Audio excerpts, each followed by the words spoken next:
Hi, I'm Jane Rosenthal, co-founder and CEO of Tribeca.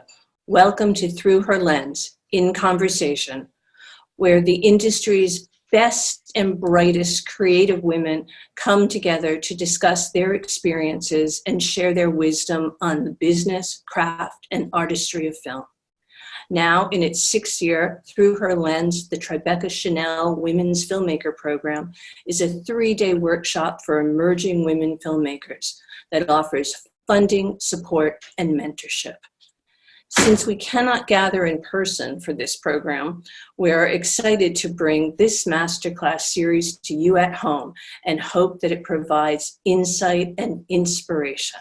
I'm thrilled to introduce Kristen Stewart and Jenny Slate, two masterful performers reflecting on working with actors on both sides of the camera.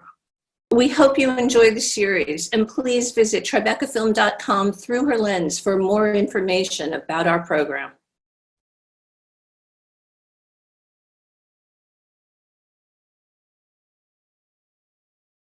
Cool. Wow, it's like we're alone on a spaceship now. That's gonna really help, actually.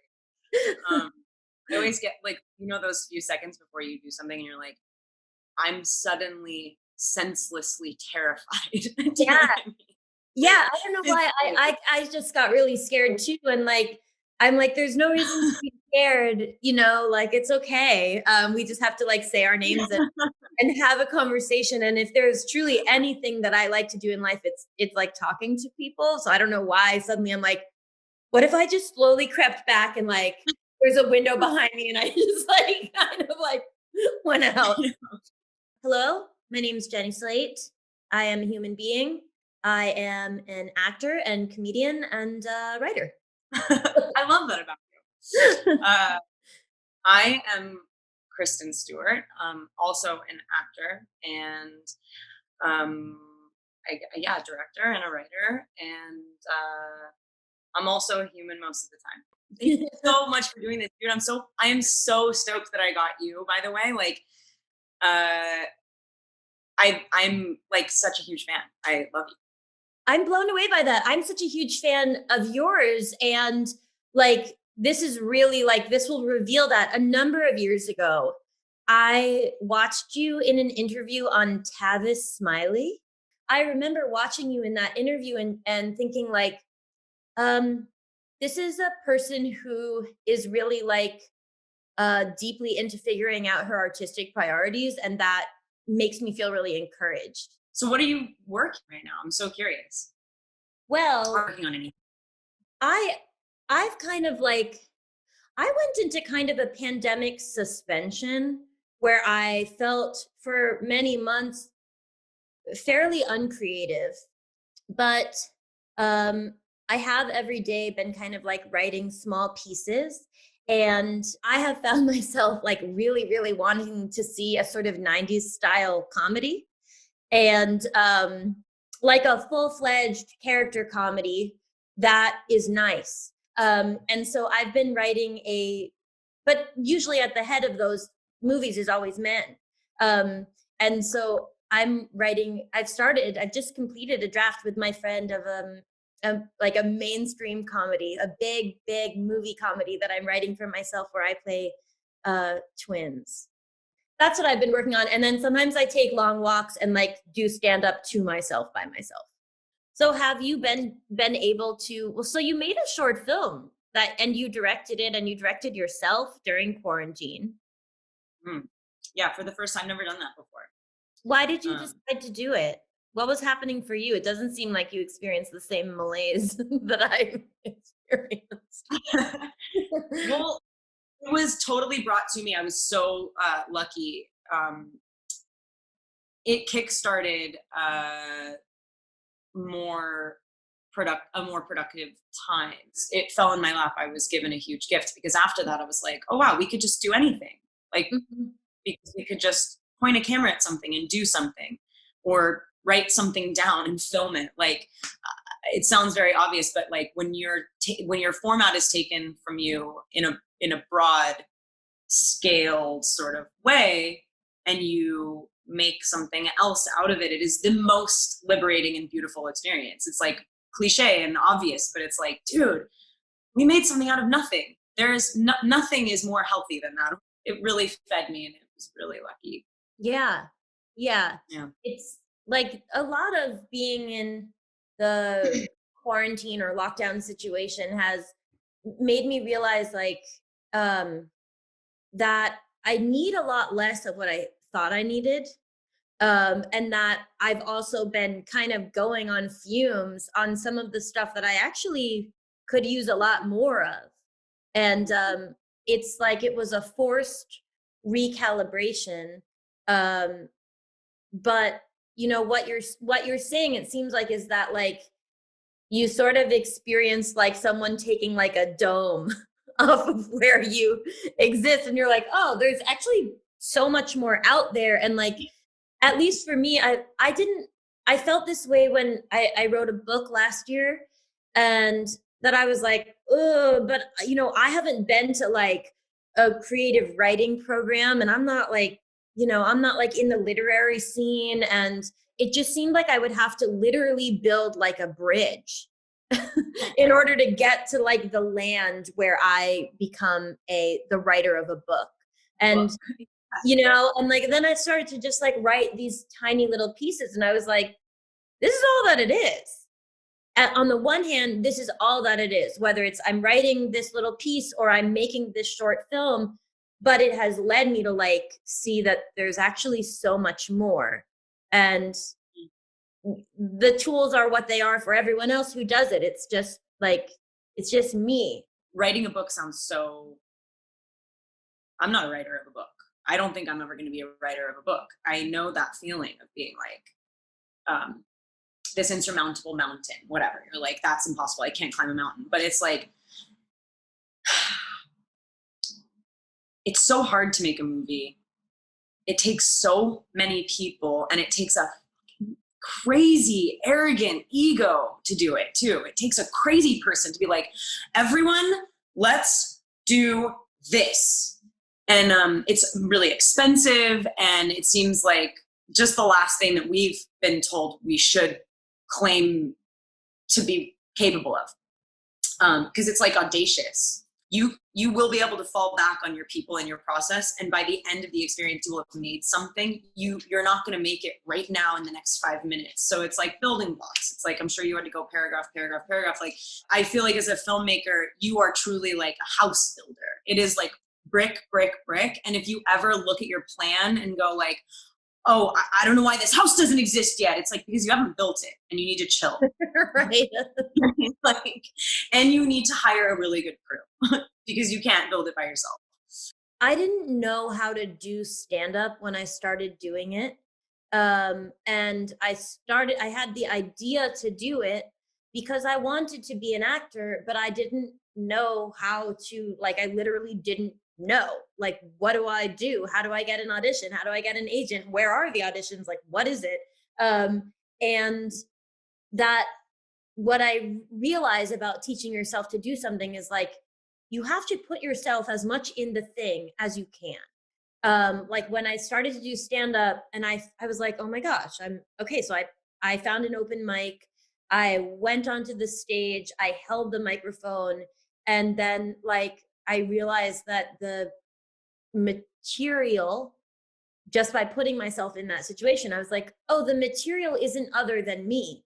I am the material. And that was my first lesson. And at the time, it was like, I just graduated from college. I had like a very shitty job.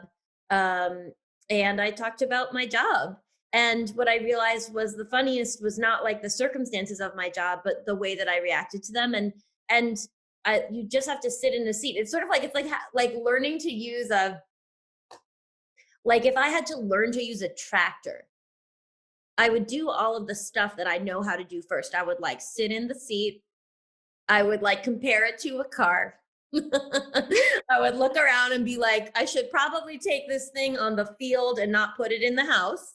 And like, you just have to put yourself as you know yourself onto the thing that is new, and like find all of the commonalities, and then gently go into the unknown territory. And that is like how I approach it.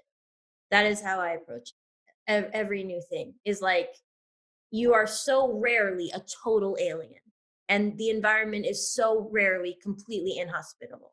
So find where it matches, and then start to try to like figure out what works and what things sound like, and just like be very safe. That's how I learn. I love the idea that you have to just honestly apply yourself to any given situation. You'll probably come up with something. That's like the same thing.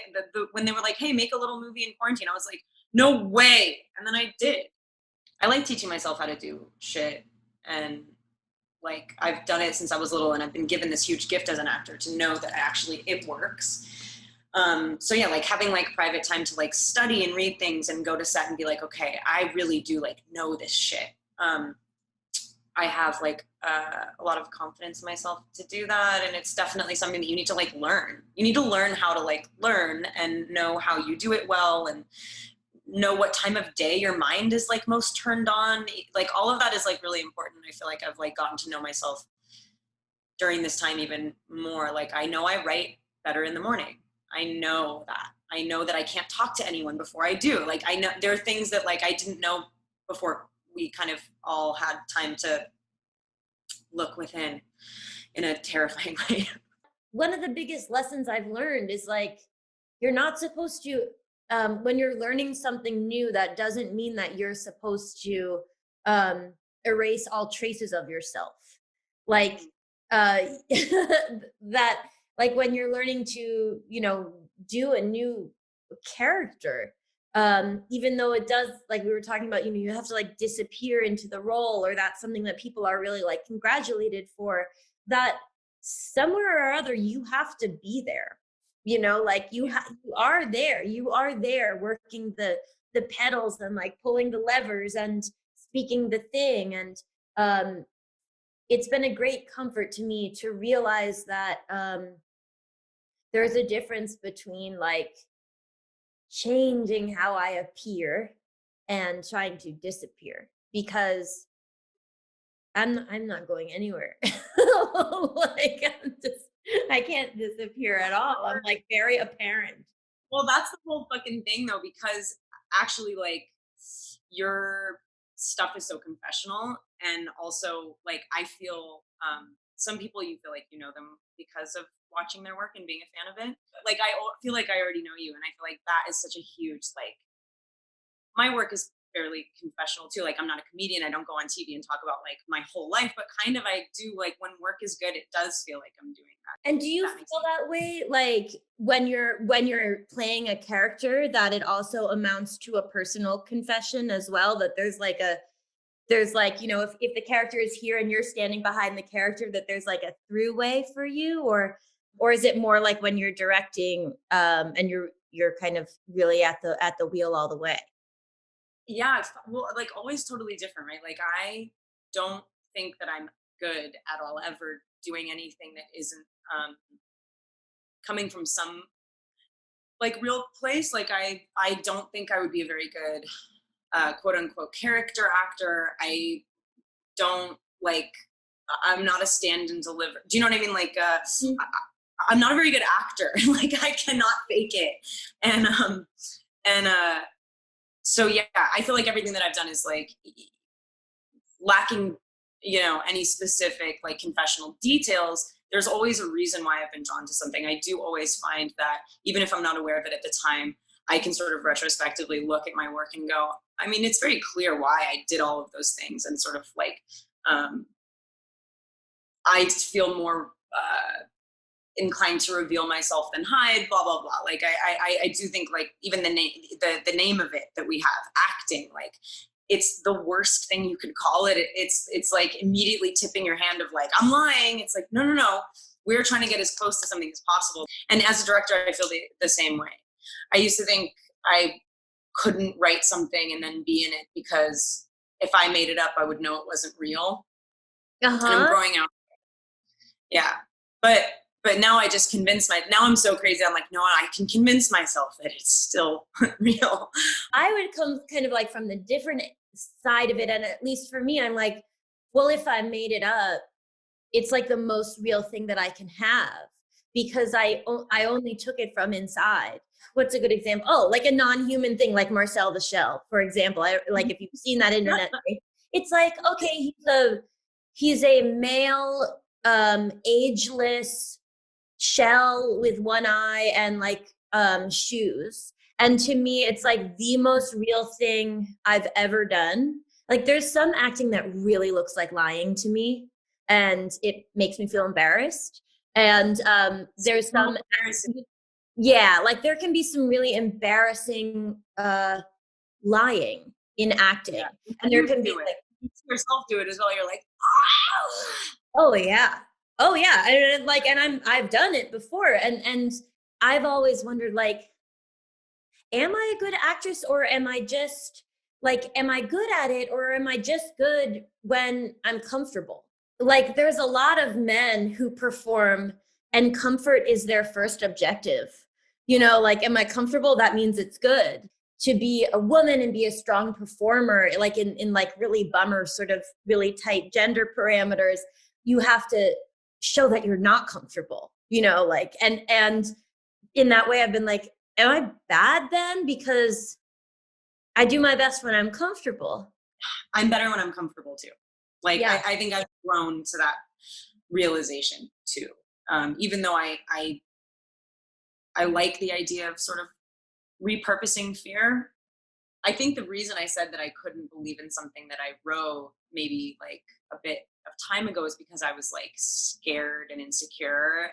And it is like also something I've said a million times whenever anyone asks me, like, what do you need to do? Like, what do you need in order to do your job? And I'm always like, oh, I thrive being uncomfortable. And I love turning pain and discomfort into something magical, like into something that can be productive for you, into something that can feed you. I've like learned how to sort of like field that fact of life that you just mentioned. Mm-hmm. But how annoying, like how silly to have to be like, yeah, like, no, I love it. Right. I love being so uncomfortable. It's like, you have to love it, dude, because it is uncomfortable to be a woman and be an actor and be subject to the things that it takes to be an actor, and then also subject to the gaze and all of the things that go along with it. And I probably am both any of the things that I am because of those things. Have you ever worked with anyone that wasn't as sort of personally invested, but were considered to be like good actors, like great actors? Like I've worked with people that I couldn't come near, and yet they're delivering these like great performances, sort of like to like right here, you know, like you're looking at someone and they're kind of like looking here and doing something. You're like, why don't you want to hang out with me? Why don't you want to do it with me?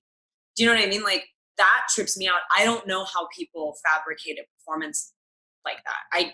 It's scary and weird, and it's also like a bummer. And but yeah, have you ever worked with people that like?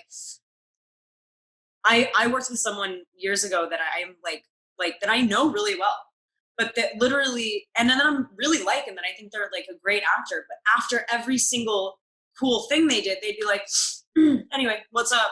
Whatever, I don't care. Like, I'm not my job. And I was like, I'm so affected. I'm like, I'm dead for the rest of the day now. Like, I can't, aren't you here for real? Or you're just fully faking it? Like, that stymies me. Yeah. I've been in situations like that. I mean, one of the lessons I've had to learn is like, not everybody is going to want to be best friends with me. And also like that I'm kind of at my worst when I'm like forcing intimacy, which is something that actors are like kind of really good at. Like they're really, really good. A lot of them are. If like there's a certain breed, like a certain like animal of actor that like really wants to get into it right away on set, and I can fall into that. That's like one of my modes.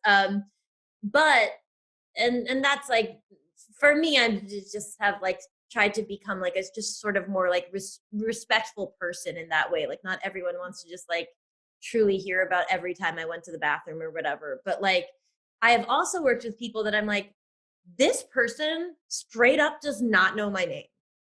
Like, I know this guy doesn't know my name. I know he doesn't know my name. And there are like 4 of us in this film, you know, and like this guy who's like the guy, like he doesn't know my name. And it doesn't, not upset about it. Like if I were like coming to work every day and I was like, oh my God, like, I don't know how this happened, but I just don't know that guy's name.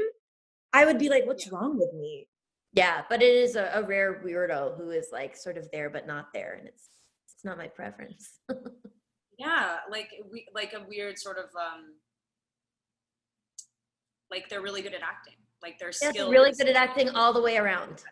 That's the thing. Yeah, it's weird. I don't understand it. As an actor, I've always had to, because I don't find myself to be very good when I'm filling in blanks with fake bullshit. Mm-hmm. I've always had to sort of vouch for the characters that I've played in order to love them enough to play them. Uh-huh. And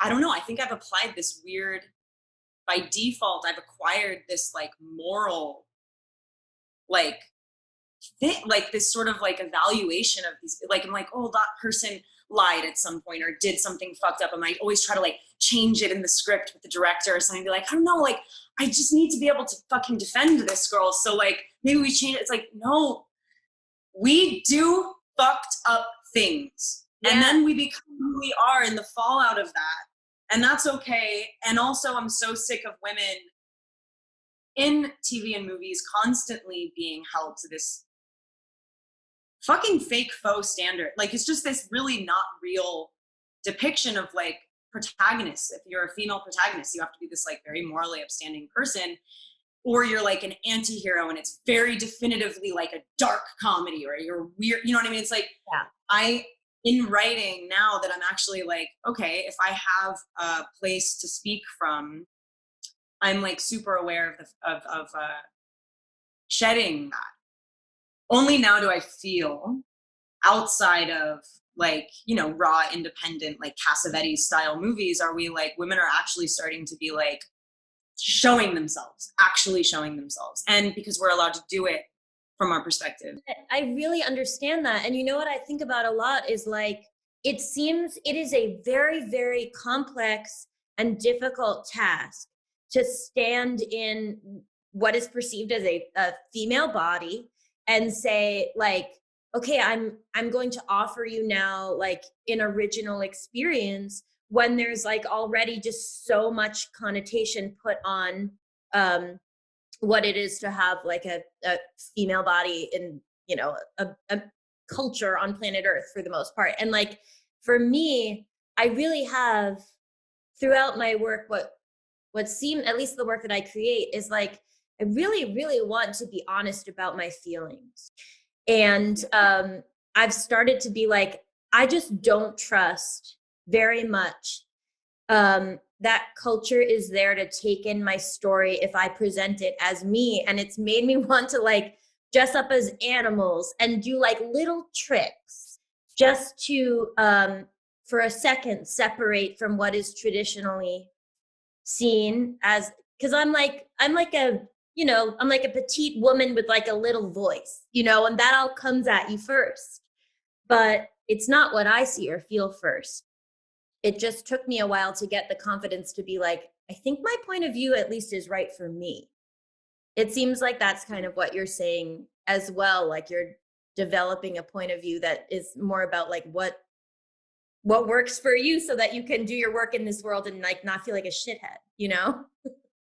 You want to feel like you've created something in an insular way, but you also have to be aware of where you're putting it. And also, you know, it's like chicken or egg shit. It's like, why am I making this thing? Is it because I'm reacting to a sort of like muzzling thing? And I'm like, oh, I'm going to say it louder, but I'm not too strong because I don't want to be annoying. Right. Yeah. One thing I would like to change about myself as a performer, no matter where if I'm doing stand-up or if I'm doing like acting, is that like, I don't have a lot of prep. And I've always just kind of been like, I don't know, I'm just going to go off of the energy that's there and pay attention in rehearsal, and that'll be good. And I would really like to be, I don't know if I can be, but like someone who really has gone through the script and like marked it out. Like, do you do that? Do you prepare a lot? No, I I mean, I guess it depends if there are things that I need to learn. Do you know what I mean? If there's an accent or if there's like a sort of like trove of information that you need to know, I need to do it so well in advance so that it's not feeling academic when we actually go to do the thing, and all the information can become physical and be something that you kind of just have in your body. But there's no amount of like prep that ever actually alleviates any amount of fear that I'm not going to deliver. It's always like, I wonder if I'm going to get lucky enough today to have this experience that I hope happens today on camera, but might not.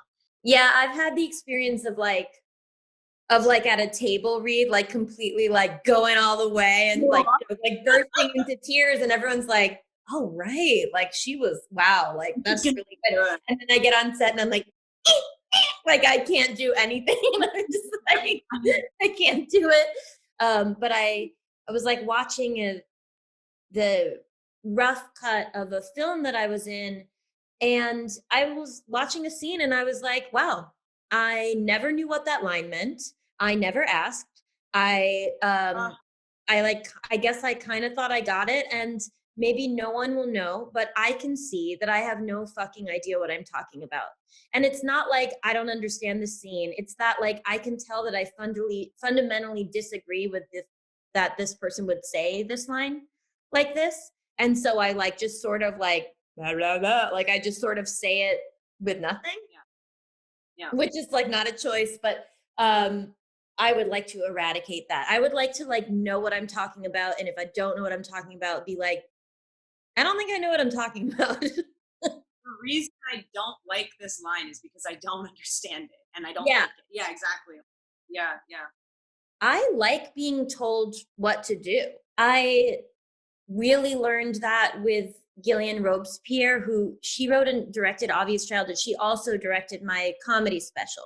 I learned because through building a healthy relationship with Gillian, that like it's good for me to be obedient and it's good for me to feel trusting, but within a healthy relationship with a director, my issues don't go away. Like as a person, socially or in personal relationships, like I'm a person, I have trust issues, I have issues of pride, you know, like I can be embarrassed easily. But when someone's like, no, you really, really need to do this, that I'm able to be trusting in a way that like sometimes I'm not in my normal everyday life. There are some techniques that I like, directing techniques that I'm realizing like I really don't like that, because even though I'm going to be playing a character, I'm still like Jenny the person with my own personal hangups and triggers behind everything.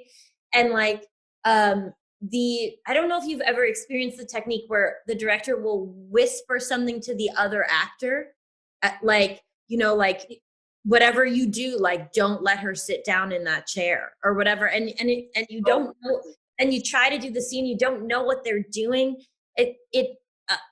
That technique for some reason makes me so angry that I will often be like, well, I don't know what I'm doing. I don't understand what's going on. Can you just tell us what to do? We're playing a weird game. I don't know what it is. I hate that too. I don't like feeling manipulated. I don't like when a director feels, and I would hope that I would never feel this way to an actor, is like you're being manipulated and controlled, and like you're a pawn in this weird sort of like game that they're playing, and it's actually not even winding up on the screen. You're just fucking with me.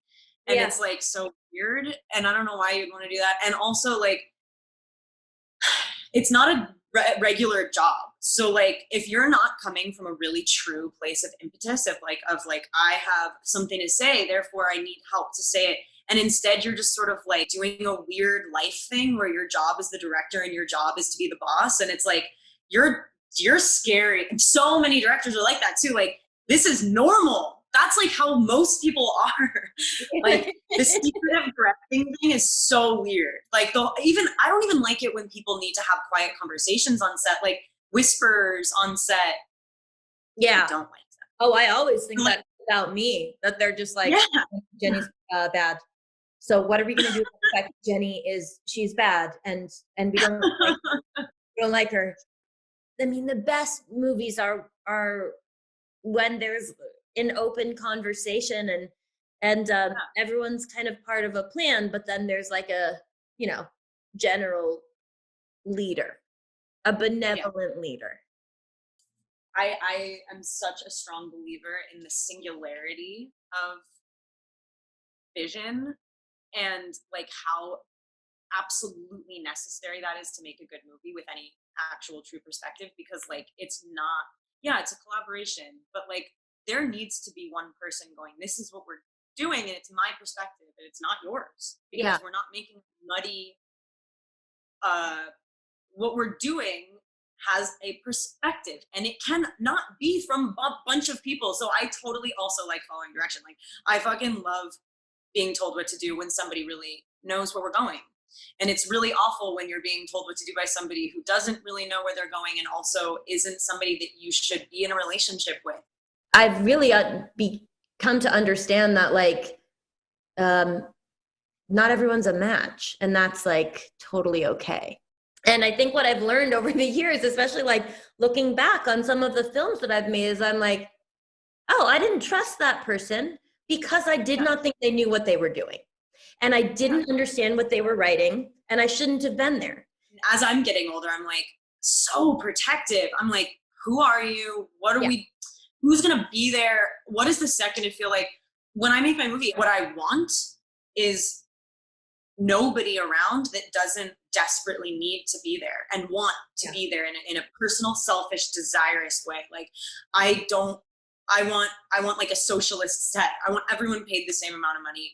I want every single person to have a hand holding up this thing and feeling like it's theirs. And like, I don't want anyone working for me. I think like the bloated nature of making movies is wasteful and embarrassing and unnecessary and makes bad movies.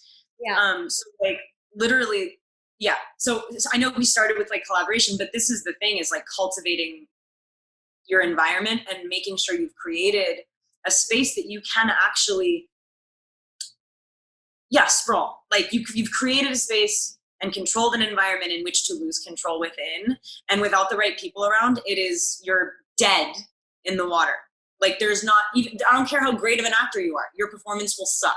Like it does seem like that is that's what we're coming into now. Like it seems like the film industry really, I mean, things are really, really changing now, but there was this sort of like inhumane feeling about like, you're going to be uncomfortable, like it's movies, baby, or whatever. And it's like, I would rather not. There have been so many bummer compromises to have to make in order to just get in there.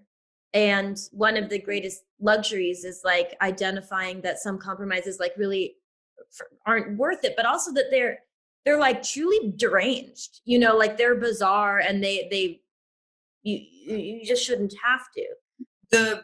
The homogenization of hair on every movie I've ever done for a studio, like I have been brutally and personally tortured over my hair for my whole life.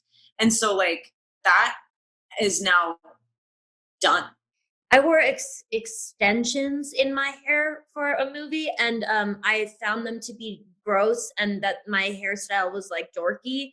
And I would have not done that. Yeah, I would have just like campaigned for myself. It is a traumatizing and totally wrong process, and it does not create true art. It is bullshit. How do you think I should look? How do you think I should represent? Because that seems like a true perspective. Yeah, just like some guy telling you like, you know what? I actually think it would be like pretty cool. It's like, you show me your hair. I think as a young queer woman that you should probably make me more comfortable. And also that the message was like, the way you look, we don't like it. We don't like how you look. Yes. And so just like, oh, well, how am I supposed to like play the romantic lead? Man, I really wish at the time I just hadn't done it. Oh my God, this is actually, I have like a Twilight answer, and I would not have worn contacts in that fucking movie. If I could go back and change that, I would. I was so like, I felt like I had this, like a brick wall between myself and everything. Like I literally, if you ever need to play somebody who has like different eye color, don't do it. It's not worth it. It was a terrible idea. It's like, as much as art is essential, it also is, it is something extra. And so I think because of that, it should only come from a place of like, in every way possible, like nonviolent interaction. It should start with like being fair and being humane.